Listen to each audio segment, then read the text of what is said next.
Hey guys, I just wanted to give you a tour of my kitchen and show you some of the thought that went behind designing it and things that have worked or not worked and ways that can improve your kitchen design. So if you're building a house or renovating a kitchen, hopefully this video will help you as you make really important decisions, especially in the details.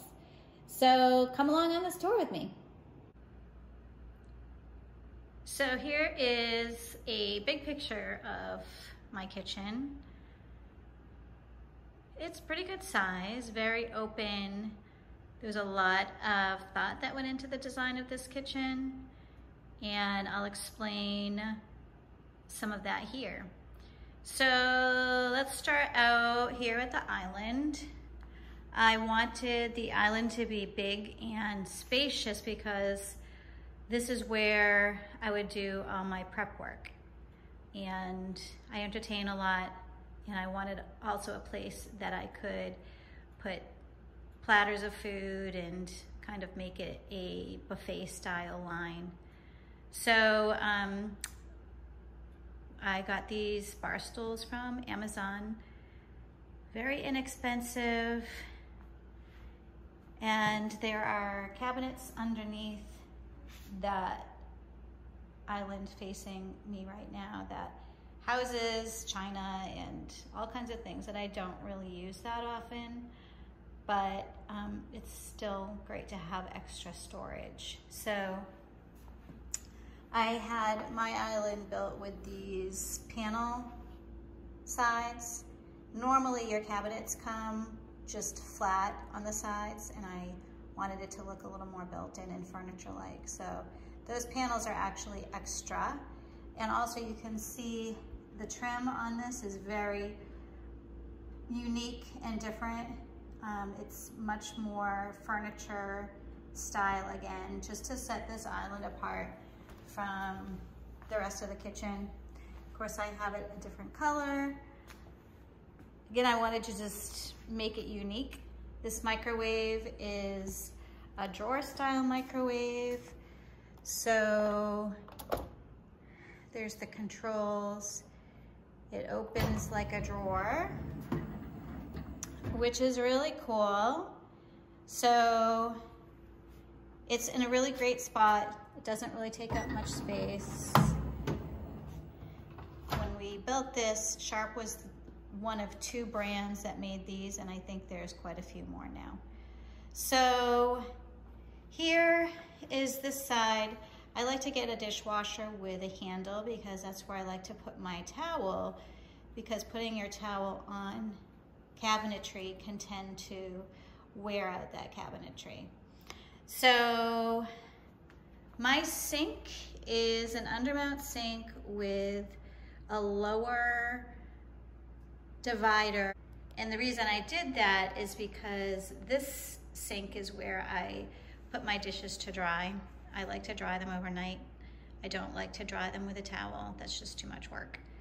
So this way I still have a divided sink, but I have big pots with long handles, so it's easy to wash them with that lower middle divider.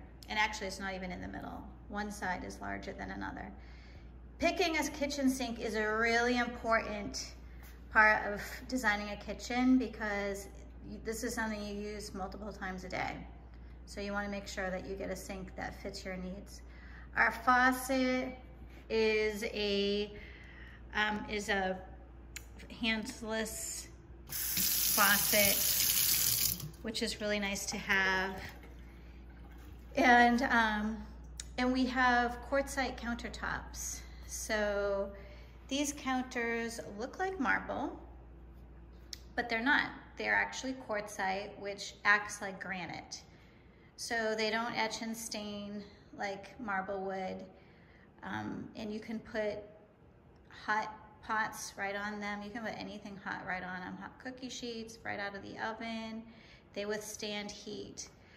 The difference between quartzite and quartz is a man-made material, and you cannot put hot items on it. You still need to put some kind of protection. And I just didn't want that hassle. So, but I wanted white granite, and it's very difficult to find white granite, pure white like this. So that's why I chose quartzite. Let's move over to the drink bar. So this little area gets a lot of use. We have our teas, these really cool handmade mugs from a potter that's local, and our coffee, all the coffee stuff and tea stuff. This is actually an instant hot water dispenser. So we have this tiny little sink, so you can put your cup in there and fill up your mug with hot water or wash out the coffee pot. And it's really small, but it does the job. And then in these drawers are extra mugs and all the tea stuff. So it's a really handy little spot to have in the kitchen. Floating shelves, some decorative items. Over here is our Z-Line 36-inch cooktop, which is gas top and electric oven, which I love. And if you are able to get gas, it's a much different cooking experience than an electric cooktop would be.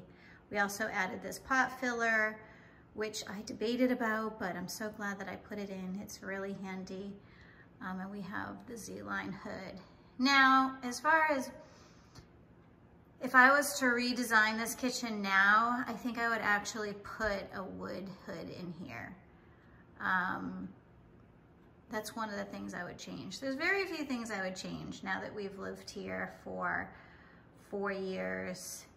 And sometimes you're like, oh, I wish I did something different. But that's one of the few things. Now I have glass cabinets on either side. And you only want to do glass cabinets if you are a neat, tidy person and you have things to display, because everybody's going to see this, right? So let me show you what we have in here. All the glasses, and they're organized and really pretty and easily accessible. The glass does get dirty and needs to be cleaned regularly. Here's our dishes. I love white dishes because food looks great on them. So we have our dishes and bowls and plates and some cool bowls up there. But again, very neat and tidy. All of my cabinets are kind of like that. So I'll just show you one of these.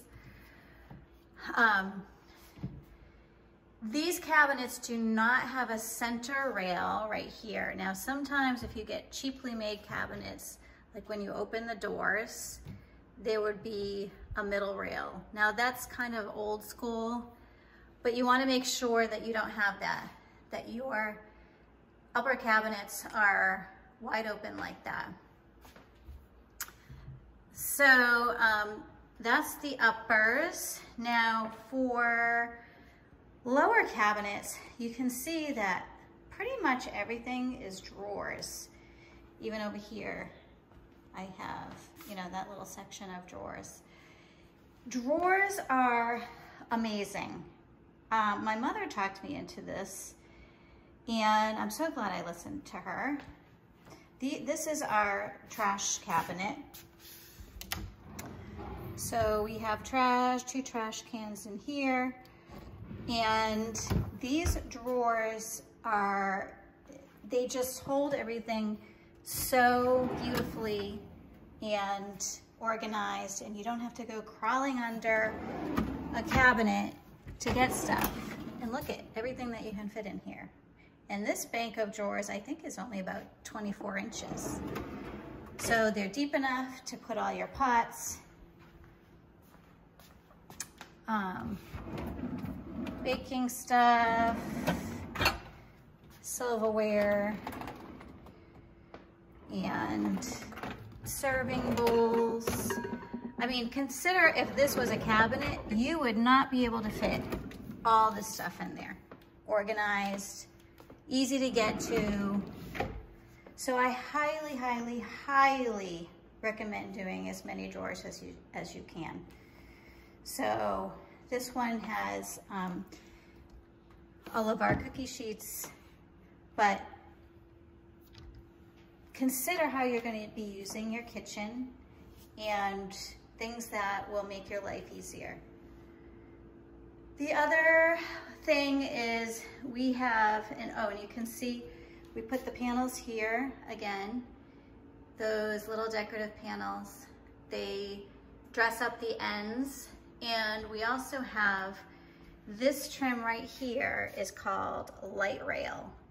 So it's an addition, right? Your cabinets normally come just cut off.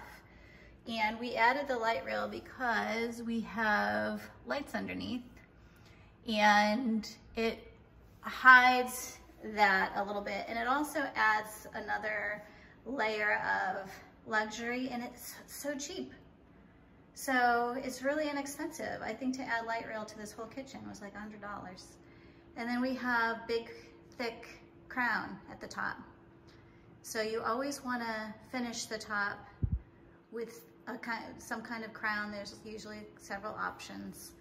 So it makes it look more finished. So here's our refrigerator side. Again, those panels added to the side to make it look more built in and a little fancier. And again, that's really not that expensive to add that. Our refrigerator is a counter depth refrigerator. So you can see it doesn't stick out very far from that side panel, which is the depth of a countertop. If we had a regular size refrigerator, it would stick out probably 4 or 5 more inches. So that is a little pantry that's all built out to fit the size of the refrigerator. So it's deeper than a standard 12-inch deep upper. You can see right here that it does stick out to countertop. So here's a little desk area that I wanted to have built in, and it's small, but it's great to have this. Added those floating shelves in the middle, and so this is where I keep a lot of my paperwork and anything office related. So that is some tips on how to design your kitchen. Another thing to consider when you are designing your kitchen is lighting. I have 3 pendants over my island, as you can see, along with recessed lights that are strategically placed. When you do lighting design for a kitchen, your pendant lights should be, you could do 2 or 3 over this island. I chose 3 because they're on the smaller side. And I chose glass because I didn't want them to be a super focal point. I kind of wanted them to fade into the background, but I obviously need lighting here. Now there's pros and cons to this. A pro is they're not real obvious, right? You can't, you know, you have to kind of look for them to see them. But one con to having glass is they get dusty and they need to be cleaned. So if you don't mind taking your globes down probably every 2 or 3 months and washing them, then it's a nice option. But if you are not the kind of person who likes to clean, they do get dusty. So you can't just dust them, you actually have to wash them. So just keep that in mind as you are planning your lighting for pendants. Now, just to show you where these recessed lights are, you can see how close to the cabinetry they are, right? So they're only about 2 or 3 feet away from the cabinetry. So you want them to light the areas that you're going to be working. And I also have these under cabinet lights, which are on a different switch, and they are task lighting. I also use those sometimes to just light the kitchen up at night as ambient lighting. So that is how you can consider lighting your kitchen. So for backsplash, I chose something that's very classic, a subway tile, but it's a little more modern because it's a color, it's gray. It's a little longer than a regular subway tile, so the size definitely makes it modern as well. I chose a grout color that matches the tile, so the grout lines aren't super obvious. And I didn't want the backsplash to be a focal point. I really wanted the counters to stand out a little bit more, or whatever I put on the counters. So I chose a backsplash tile that's simple and classic, and something that probably is going to look really good in 10, 15 years, so it's not ever gonna look dated. Now I stopped it at the hood. If you have a little, if your cabinets went to the ceiling, I would have tiled all the way to the ceiling, that area behind the stove. So it depends on what your cabinet configuration looks like, but do as much tile as you can because it just adds some more interest. Another question with backsplash tile is, where do you end the tile when you have this scenario? So my lowers and counter come out further than the upper cabinets. Some people would maybe possibly make that backsplash tile come over to the end of the counter, but then you would be left with, what do you do here, right? So you would see the top of the tile right here, and that would look weird.